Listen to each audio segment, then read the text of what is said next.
Assalamualaikum warahmatullahi wabarakatuh. Saya Fatur Rahman Fasandi dari kelas Ekonomi Syariah Angkatan 19 akan menjabarkan sejumlah pemikiran Ibnu Khaldun, pemikiran ekonomi Ibnu Khaldun. Pertama, biografi. Beliau bernama Wali ad-Din Abdu al-Rahman Ibnu Muhammad Ibnu al-Hasan Ibnu al-Jabir Ibnu Muhammad Ibnu Ibrahim Ibnu al-Rahman Ibnu Khaldun. Ibnu Khaldun dilahirkan di Tunisia pada tanggal 1 Ramadan 732 Hijriah atau 27 Mei 1332 Masehi dan meninggal di Mesir tahun 808 Hijriah atau 1406 Masehi. Leluhurnya berasal dari Hadramaut, Yaman. Mereka hijrah ke Spanyol pada abad ke-8 bersamaan gelombang penaklukan Islam di semenanjung Andalusia.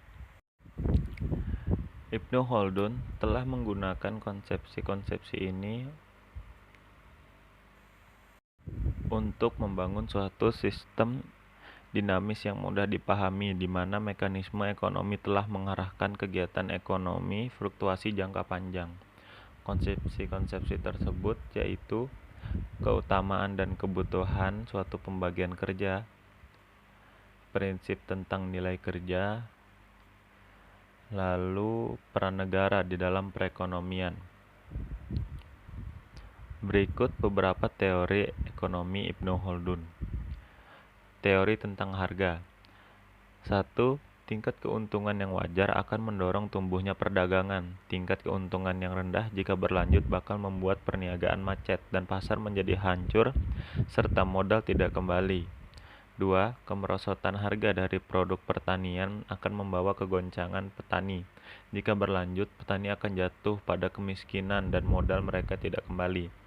3. Kerendahan harga yang melampaui batas, serta kemahalan harga yang ekstrim akan merugikan kaum pedagang.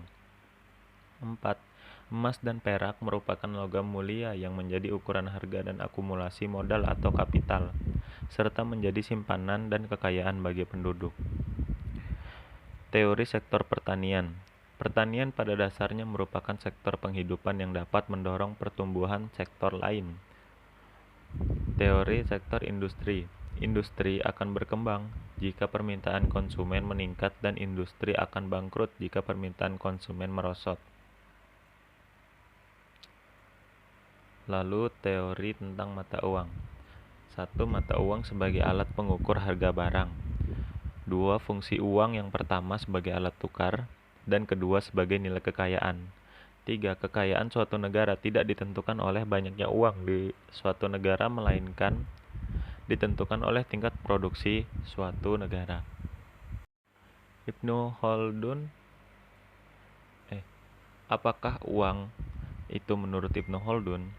Ibnu Khaldun menegaskan bahwa kekayaan suatu negara tidak ditentukan banyaknya uang di negara tersebut, tetapi ditentukan oleh tingkat produksi negara tersebut dalam neraca pembayaran yang positif. Bisa saja suatu negara mencetak uang sebanyak-banyaknya, akan tetapi bila hal itu bukan merupakan refleksi, misalnya pertumbuhan sektor produksi, maka uang yang melimpah itu tidak ada nilainya.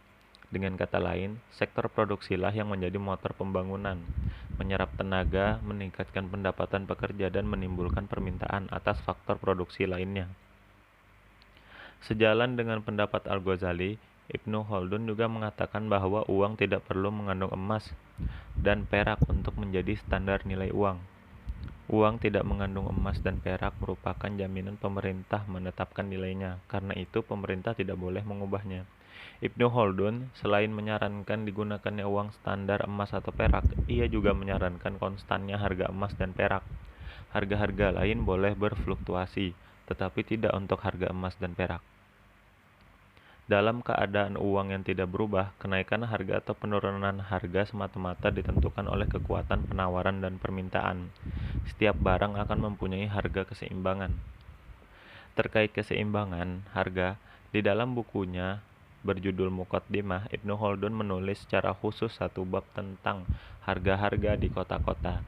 Ia membagi jenis barang menjadi barang kebutuhan pokok dan barang mewah.